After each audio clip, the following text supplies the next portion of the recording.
Hmm. Oh, dear. Tell you what. Well, here we are again. So, welcome to Moving Through Menopause. I'm Philippa, and with me today I have Heather Lillico. Heather is an anxiety warrior. I love that about you, Heather. Thank you. Thank you. A Yeah. self-proclaimed title. Oh, well, those are the best, honestly. So, Heather and I are going to be sharing our top tips to help you deal with anxiety and overthinking. But before we get started, I really want to shout out and invite you to subscribe to my YouTube channel at Move with Philippa.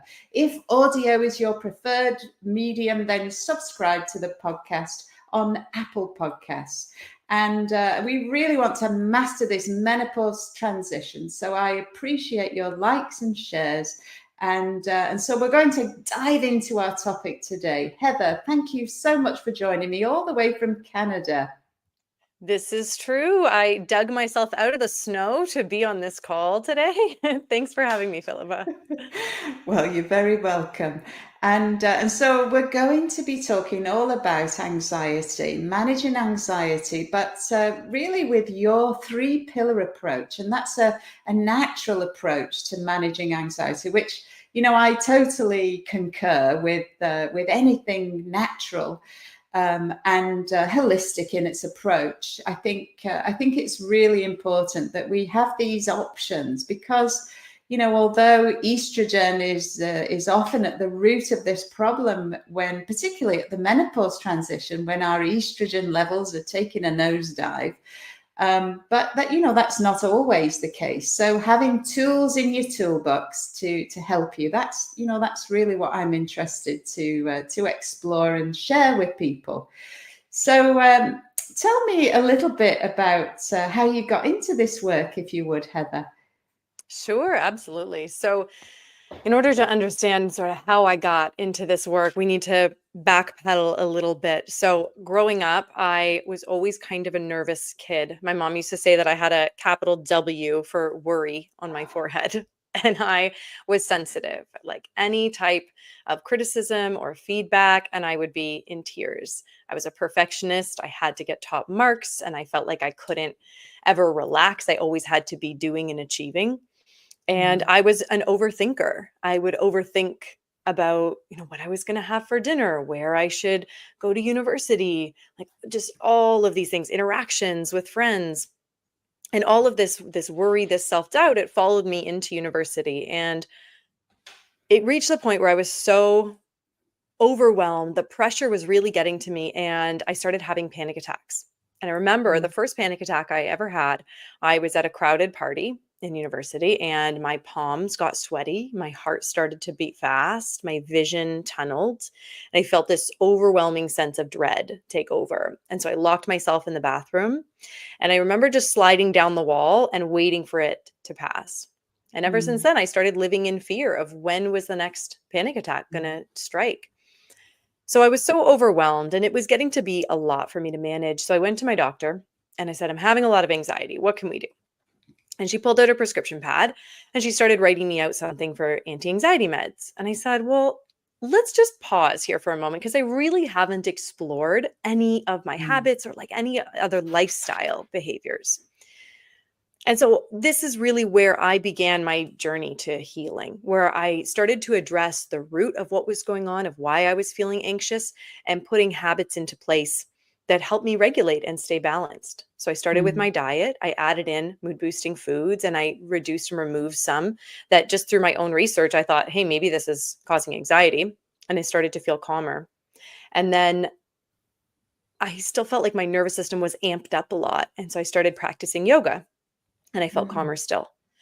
And then I still felt like I had a million different thoughts swirling around, overthinking all the time. And I started practicing meditation. And that was like the last piece of the puzzle for me. And I feel like I Mm. really cracked the code on what are these pieces that come together that we can put in our life, in our everyday, these habits that we can put in place that are going to help us regulate, feel calmer, and come back into balance. And so that's what I teach others now. Mm. Yeah, well, I mean, the fact that you've researched this deeply and implemented all these lifestyle measures in your own life. You are the N of one, they call it in a research study, don't they? So that's powerful medicine that you've got right there, and so sharing it with other people just seems like the next step, sensibly. And I know for me, my own experience around anxiety work, I never had it really until around menopause, and it really strangely came to visit me in lots of different times when, like, I didn't like driving over a high bridge. Mm-hmm. Mm-hmm.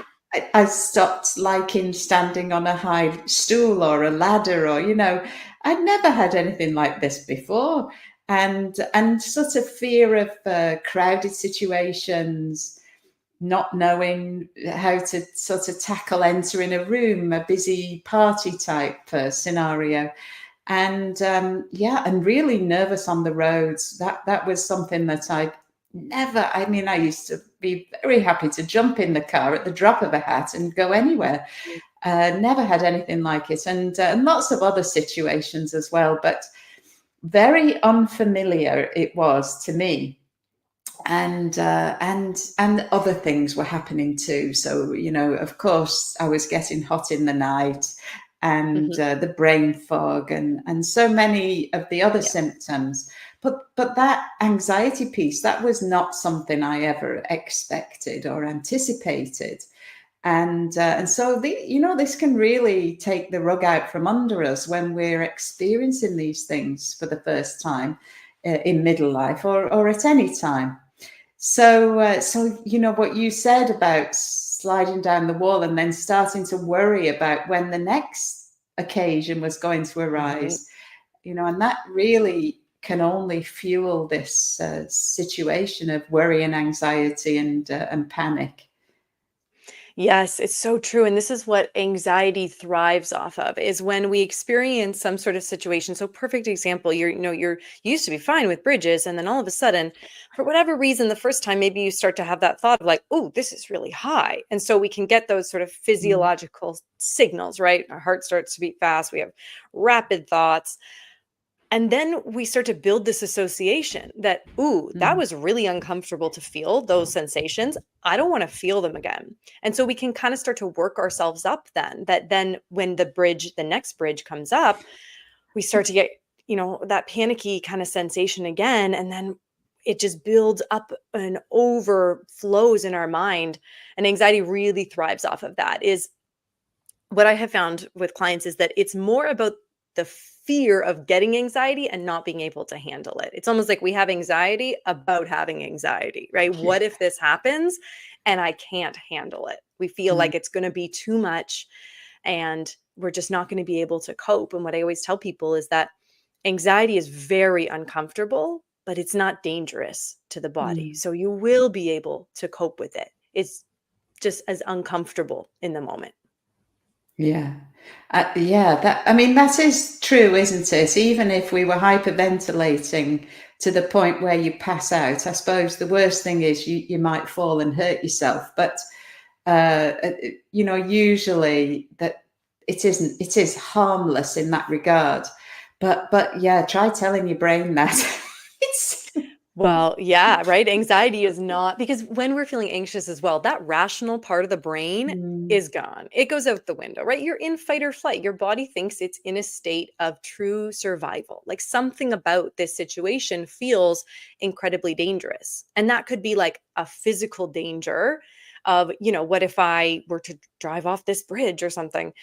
But it can also be this sort of like emotional danger, which I find is more common for people. So, I'm just sending an email, like, why am I feeling anxious right mm, now? Or I'm just getting a text from a friend that says, hey, can we talk? And it's like immediate anxiety, right? So, those are the kind of things that I think affect a lot of us. yeah, that really resonated with me because the overthinking and the ruminating and going over either things that have happened before, or how you can see a tone of voice in an email or a text, and then you're down the worry hole with that Yes. one. Yeah, I mean, it is. It is very challenging for lots of women to deal with this, and really there's very little in the way of help, because it's got to come from us within, with obviously with guidance from somebody like yourself, that to sort of guide us down that path of finding this recipe for dealing with anxiety. And of course, you alluded to it earlier in our conversation, the pillars, the three pillars of managing anxiety in this holistic fashion. So let's just talk first about the food piece, because people wouldn't necessarily put food and anxiety together, would they, in a sentence? Yeah, I think it's a really under-tapped area that, we make the link in a certain sense of if I am eating a lot of fried foods or if I don't eat a lot of veggies, like, yeah, I kind of feel sluggish maybe, right? And I don't, Mm, maybe my tummy hurts.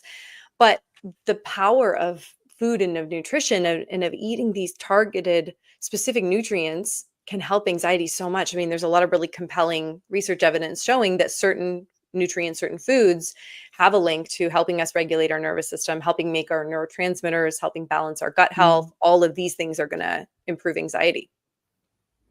Yeah, yeah, that is the gut-brain connection. It really cannot be underestimated, can it?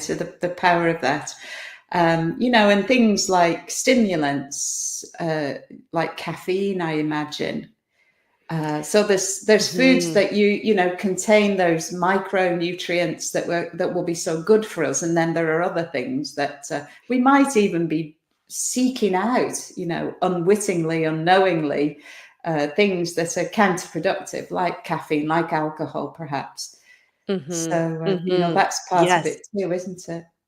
Well, yeah, right. It's not just what you eat and incorporating these mood boosting foods, but it's also what are you having in your diet that could, as you say, be counterproductive to anxiety, right? Caffeine comes to mind as a big one, because it's going to put you in that fight or flight mode. And when you are anxious, you are already in fight or flight. We don't want to be pushing that nervous system pathway anymore.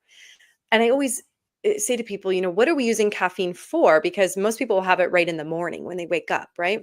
If you think about it, that should be the time that you should feel the most alert, the most awake, because we've just presumably had restful sleep. Now, when it comes to menopause, that's not always the case, right? Sleep issues are uh, Mm, a, a, a big problem, and that's going to affect anxiety. So we want to try to line up that first domino so that we're getting high quality sleep, good sleep hygiene, putting our phone away, making sure the temperature in the room is regulated so that we can be more comfortable when we sleep. But then when we wake up in the morning, what about some different caffeine alternatives? So maybe something like a dandelion root tea. That's what I opt for in the morning. Caffeine free, made of actual, like what you'd find outside, like dandelions. And it's kind of malty and earthy. But it does give you a bit of stimulation without having that peak and then that drop that comes along with mm, caffeine. We also have mm, decaf as an option, or teas, or even mushroom based coffees, mm, where we're seeing ingredients like cordyceps mushroom, incredible for increasing your cardio capacity, but also energizing. Ingredients like maca, great for balancing blood sugar. We see these in these caffeine-free coffee alternatives. So that could be one for people to consider. And it doesn't have to be cold turkey. It can be something that you're tapering down on and having just less and less. Maybe at the start, it's that second afternoon coffee that you're targeting and bringing that to a tea instead. And I think we want to talk about sugar too, processed sugar. Oh darn! Do we want to talk about yeah, it? we should. We should. Now, I have a huge sweet tooth, so I totally get it. No amount of sugar is too much sugar in my books, in terms of taste. But in terms Yeah. of nutritionist, Heather, there is a big link there, because when we're having processed sugar, so this is like high fructose corn syrup, things that we would find in our cookies and cakes and candies, it's going to spike your blood sugar, which is when we don't have stable blood sugar, that's going to affect anxiety. And it also uses up your body's resources to process Mm. it. It's non-nutritive, meaning it's the processed sugar is not giving you anything. And so it's going to affect gut bacteria. And we know people who Mm. have high sugar, high processed sugar diets have less gut bacteria and less variety of gut bacteria. So lots of alternatives instead. We have maple syrup, honey, agave. These aren't going to spike blood sugar as much, and they're going to come along with some micronutrients that are going to be a bit better for the gut as well. Honey, if you're having honey, go for the real raw honey because that is going to have some bacteria in it, so it's going to be beneficial for the gut and it's antimicrobial. So it's something Oh, to that's a good consider. tip. Yeah, yeah, that's a good tip. And so the idea that we nourish the body, and I can hear some people sort of rolling their eyes when we talk about dandelion coffee and all these weird and wonderful things, but it's something that I've come to really appreciate in the last few years, that all the different flavors. And I never thought I could enjoy those kinds of things, honestly. If given the option, it was never going to be uh, my first choice. But interestingly, now you hear me talking about drinking the different kinds of tea and different kinds of day, different brews will come out. And I love the variety, actually, that, you can really have quite a varied an interesting drink routine, rather than, is it tea or coffee or water. There's a whole repertoire of Hmm. things we could try. So Oh yeah, yeah. yeah, don't let your preconceptions get in the way. Try these things. They can Mhm. grow on you, can't they?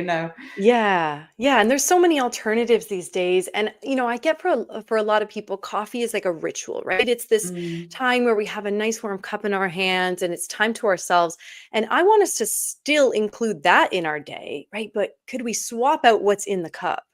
Because then we still have this self-care time, this ritual, this habit for ourselves where we can just pause and enjoy, but then maybe we're swapping out, what's in it and trying these different alternatives. And it really does just involve an openness to mm. explore and try new things. Yeah. Yeah, and sometimes we get so desperate we would try anything pretty much. So I think a cup of tea is pretty low down on the threat list. So the other piece you mentioned, yoga, and of course I'm a certified yoga teacher, so I'm right with you on that one. I absolutely love yoga for the effects on the brain as much as the effects on the body. And so this was something you discovered for your own self while you were getting to grips with your own, struggles with anxiety, and I mean, it is just amazing stuff, isn't it? Yes, but let me share because I think a lot of people feel like when they come to yoga, they're going to be, completely calm and it's going to be this serene atmosphere.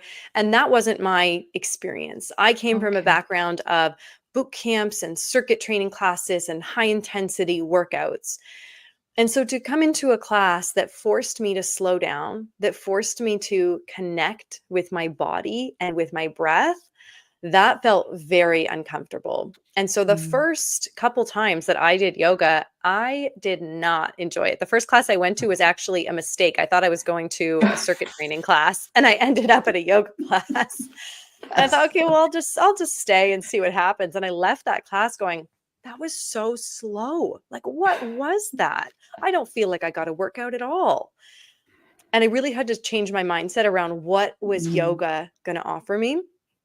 But I did keep going back. And what I found is that the more I went back, I started to find this greater connection to how my body moved and moving more into a state of appreciation for my body. I think the lens I was coming with before was using exercise as punishment. It was like, I ate this cookie, I have to burn off these calories. It was a really unhealthy relationship, both with food and with exercise. And so yoga offered something different. It was a way to move that felt really supportive to the body, and it wasn't about punishment. And I noticed that afterwards, my breath regulated as well. So I was used to taking these sort of short, anxious kind of breaths. And even throughout the mm, day, I would find that I was holding my breath, just full of tension throughout my day. And when I would leave a yoga class, I felt like everything was just more expansive, more clear. And I would have, these bouts of creativity after a yoga practice. And I started to understand that when I was practicing, it was switching my nervous system over into that rest and digest, that parasympathetic side, right? And that's where creativity, where growth, where happiness, where connection, that's where all of those kinds of qualities hang out. Yeah. Oh, that's interesting. So interesting because you may not have been aware of the way that you were breathing before trying or engaging with yoga, and then suddenly, gradually, probably over time, the penny starts to drop, and as you become more in tune with your own physicality. Yeah, and that can be really hard because anxious people, to sort of say, "Oh, just take a deep breath," and they're already over breathing.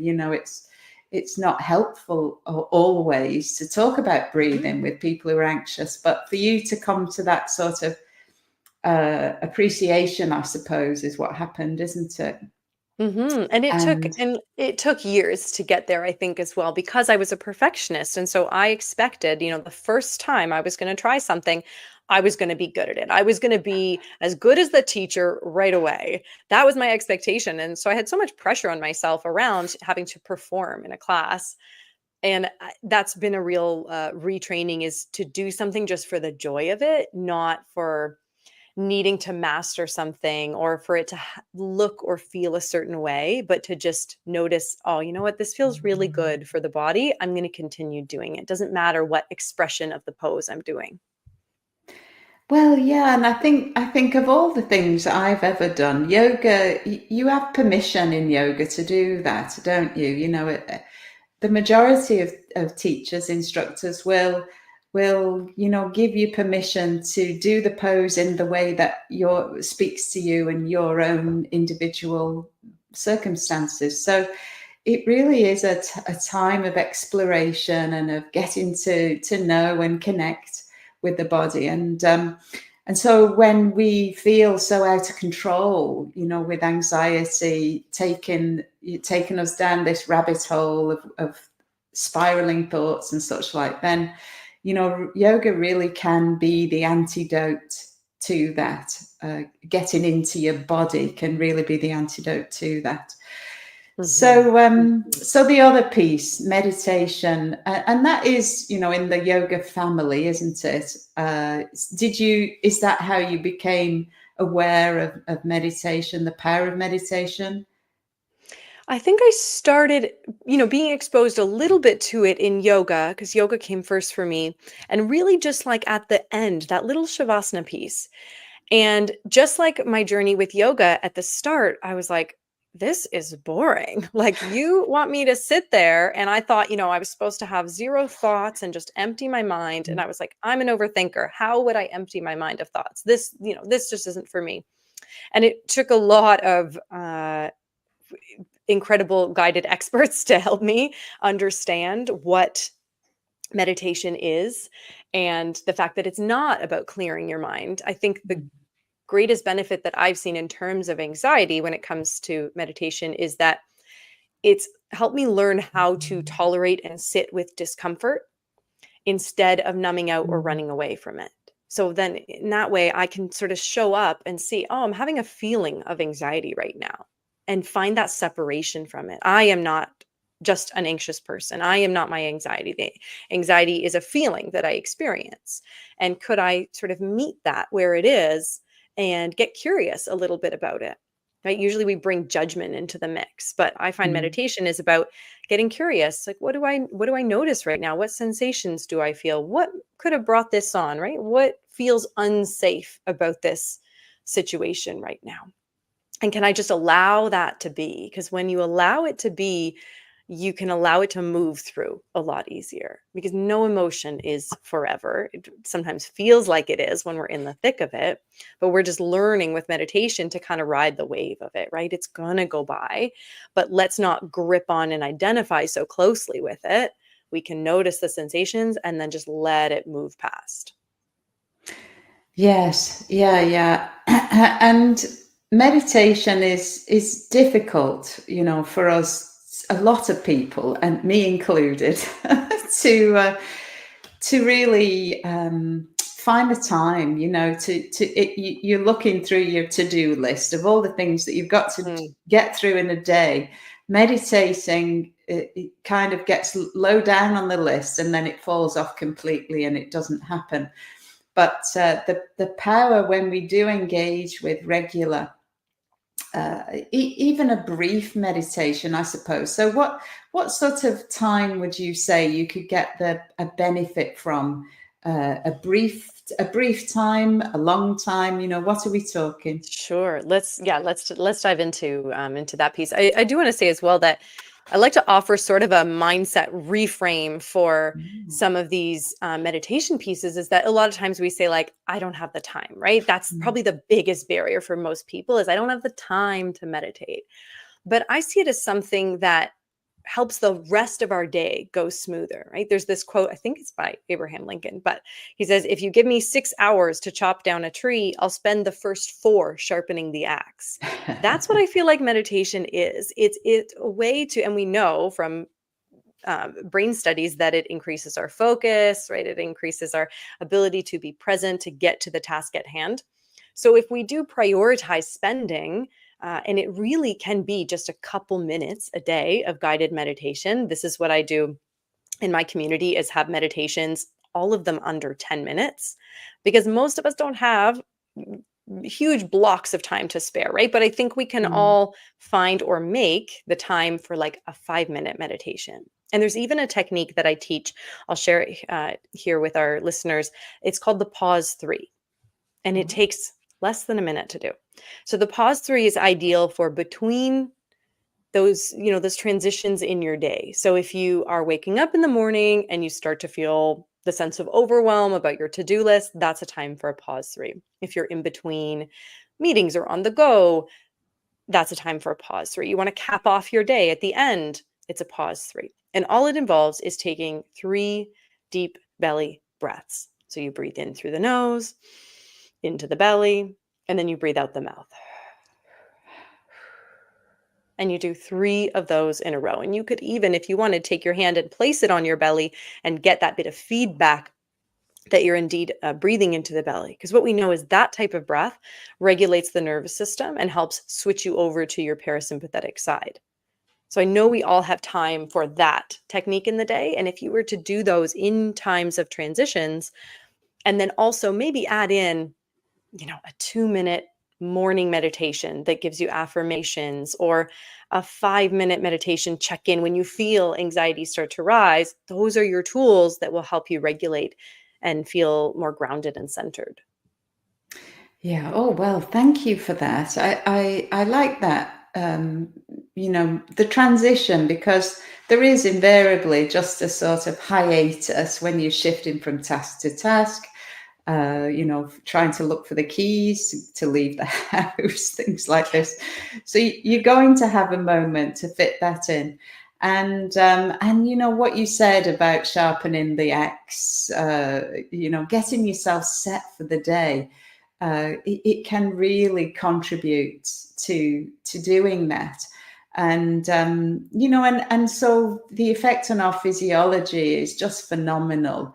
The overall management of our stress hormones is really impacted by doing those kinds of this practice. And stress hormones have got so much to answer for, haven't they? In our physiology, they make us hang on to fat. They stop us from sleeping well. There's so many reasons why getting on top of that physiology should be at the top of our to-do list, really, not the bottom. Right, exactly, right. And a lot of this comes down to, I think, these patterns that so many of us have of these sort of like self-sabotage patterns, right? Because a lot of this anxiety work comes from deeper beliefs we have about ourselves, right? If I believe that I'm not good enough, then every time that friend texts me and says, "Hey, can we talk?" I'm going to have a reaction of anxiety because, oh my God, that could feel really scary. So this is sort of like that, that piece that needs to come together with the habits. And I think when we do these habits, right, when we consistently show up for ourselves through a short meditation practice, through moving our body in a way that feels supportive and regulating, through eating mood boosting foods, that really sends the signal to ourself that I am worth it. I am deserving of this time for myself, right? And that then changes the beliefs that we have deeper inside of ourselves. Yeah. Yeah, it's powerful stuff. There's no doubt about it. And if you do it, it works, is the other thing that I often say to people. Now, there's we've been having a rehashing of our menopause guidelines in the United Kingdom, and they've come under some criticism because there's been mention of cognitive behavioral therapy as a treatment approach, as a way of supporting women in symptom management. And the thing is, there's this backlash that it's our estrogen levels that are plummeting, and we need to address the estrogen levels with hormone replacement therapy. Now, I am absolutely not categorically against hormone replacement therapy because I have it myself. So, and I've experienced the benefits of having hormone replacements at that time of life when I'm, over 50. So I'm not in any way against hormone therapy. However, I do feel that we have a holistic approach can only support us even further as we make this transition. And so these therapeutic approaches that include nourishment to the body with food and movement, and the mind, nourishing the mind with the way that we think, the thoughts that we think, and the practices. This really is going to boost the effects of that estrogen replacement therapy, isn't it? I mean, all of this is very supportive to help balance out the body, right? And, we can benefit from these habits at any stage of life, but I think Mm, especially when we're going through a transition like menopause, we really need to be cognizant of what do I have in my routine that's supportive? What am I doing every day to help balance out that my hormones, right? Boosting estrogen and lowering cortisol, because cortisol will start to spike as estrogen lowers. So there is this relationship that we want to be able to tackle, and I think better know how we can come back into state of regulation, right? Because it's unrealistic to expect that we would have zero stressors in our life, right? The world is full of stress and our lives are full of stress. But it's about, can I notice when I've started to slip out of that regulated state? Maybe my clue is, oh, my heart is starting to beat fast, or the mm, overthinking and spiraling is mm. starting to happen. And what are my tools then to come back into that balanced state? I think knowing, what you can pull from in your toolbox, that's going to be very helpful in that situation. Yeah, absolutely. So I know you've got three pillars, and we've talked about food and yoga movement practices and meditation practices. Do you have any other pearls of wisdom stuffed up your sleeve there, Heather? Oh gosh, what wisdom do I have? You know what? I think what I've learned on this lengthy anxiety journey of mine is that anxiety does not have to be a life sentence, that Mm, there are so many things that we can do to bring healing into our lives. And it really is about focusing on the habits that we do every day and being consistent with them. Because you got to do the things to see the changes, right? We can't just mm, know that something is the matter, but not take that responsibility, that action in our lives. And a lot of people will get to the point where they feel like, oh, it's just always going to be this way. mm. I don't know what to do. I'm overwhelmed. And I really think it is about these small, consistent changes that we can put into our day that lead to big changes overall. Yeah, no, absolutely. Start small and keep it sustainable. And I suppose journaling is something that can really help people with this journey of self discovery. Because I mean, if you're anything like me, you forget all the time what's happened. So, keeping a Hmm. journal. Do you encourage people to keep notes of what they're doing? Oh, sure. I think journaling can be a helpful practice. I mean, the pillars that we've talked about today, the one that meditation falls under, the more broad umbrella term is mindset. And I think Ah, mindset encompasses these journaling practices. In fact, there's a program that I run on my app, Cultivating Calm, that is a 14-day journal through anxiety course. Oh. And I like to approach it as doing a bit of the shadow work. So in that course, for example, we dive deeper into like, what are the sensations you feel when you're anxious? What are the thoughts that are running through your brain? Can we start to untangle those a little bit and then really get clear on like, why is this anxiety coming up for you, right? Is it this physiological imbalance that you're having in the body? Mm. Or are they sort of like deeper patterns, things that are being activated or triggered? Because when we can understand the anxiety better, then I think we can understand how to proceed forward, right? What can we do to actually help? So I think it's a very helpful tool. And sort of related to that would be practicing gratitude with a journal, right? Yeah. We know that practicing gratitude can boost mood, reduce anxiety, can reduce physical aches and pains. So even just writing out 3 things a day that you're grateful for, that can really help, I think, reframe how your Mm. day is going and really look for some of those silver linings that are definitely there. Yeah, it takes you out of your own head and, makes us just think a bit outside the box. Well, Mhm. you mentioned your app there, Heather, and tell me more about this because I was very impressed that you've got your own app. tell, So, tell me about that. yeah, happy to share about it. So, I launched Cultivating Calm because I feel like what was missing in the anxiety world was clearly laid out practices that you can do holistically and naturally. So, on the app, there's meditations, there's yoga classes, there's delicious mood boosting recipes, all plant based. And I think that another piece that was missing in the anxiety world is a sense of community. So I felt really alone and isolated when I was along Mm. this anxiety journey. And I felt like I didn't know what pieces to put in place. I was like throwing spaghetti at a wall and seeing what stuck. And I wished that I had, a more supportive team around me. So I wanted to create this space, this community where we're all working together towards a common goal, right? Your practices that you do every day might look a little different, but we're all there with the goal of working on ourselves, improving ourselves, leading, more calm, confident, more free lives. So there is this kind of community vibe on the app. And there are programs on the app as well, like the Journal Through Anxiety Mm. program that I mentioned.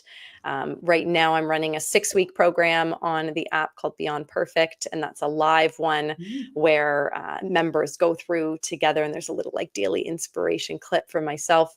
So I did want it to, be supportive and offer something for people that they can do in just a couple of minutes a day. Because as we said, like people don't have endless amounts of time for self care. So it's really about prioritizing yourself for just a few minutes each day and bringing in these holistic pieces of the puzzle, these holistic practices to really see results and have that transformation.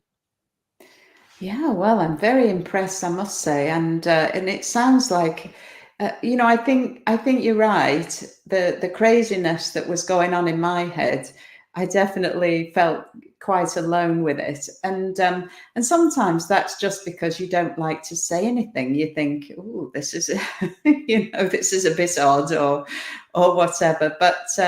But there's no doubt that a problem shared is a problem halved, and really speaking out about the fact that we are really not on our own in feeling these feelings, in thinking these thoughts, and that sometimes can be the thing that stops people from seeking help, feeling like there's some kind of crazy. So Mhm. so we don't want that for women, for anybody, to have a community, supportive community to call upon for, just to back things around with. That can only Mhm. only ever be a good thing, can't it? Yeah, right? I mean, to cheer people on, I think especially as women, there is something so supportive about these types of networks, right? Of coming together. I think as women, we're meant to be in community like Mm, this and yeah. have these types of, these opportunities to share. And even the other day, one of my members was posting in the community about one thing she was struggling with was setting boundaries and saying no to people. And she said, I just want to be done with this. And another person commented and said, me too, I totally get it. And she shared with me that she felt so validated just by having someone say, like, I get it too. I'm doing this too. Here's what's helped for me, and being able to just share. I think is really powerful. Yeah. Oh, absolutely. Well, thank you so much for coming along and sharing your inspiration, your story, and your solution. It sounds like you're so together, Heather. Honestly, I'm I'm jealous. Well, you know what? I'm human just like anybody else, and I have those days as well, and I really do practice what I preach. I mean, I think the Mm. main reason that where I've gotten to where I am and am able to take risks and show up in my life is that I continue to practice these pieces of the puzzle and put them into place. So if anyone does want to check out Cultivating Calm, there's a free trial. You can head to the App Store or Google Play and type in Cultivating Calm and check out a free 14-day trial. Yeah, fabulous. Well, get on with this is what I would say. That's so awesome. And you know what you said then, absolutely, I concur. It's really important that we can be there for one another. And you know what you said that this never really ends. It's a something that we do for life. These self-care practices, and that and that's not a bad thing. It can only be a good thing that we're caring for ourselves, looking after ourselves, and we're on a path to continued health and wellness. And so, well, congratulations. It sounds like it's going to be a raging success. And so thank you again so much for giving your time and coming and having a chat with me today. So if you want more of these conversations, remember to give me a thumbs up and come along to my YouTube channel at Move with Philippa to get all the episodes that I've done up to date, including this one. Or check me out on Apple Podcasts and share it with your friends, because the more people that we can reach and touch with this wellness, these wellness solutions, this information, the better. And so thank you so much, Heather. I'll say cheerio and goodbye for now from Thanks for having me, England. Philippa. You're so welcome. Thank you so much.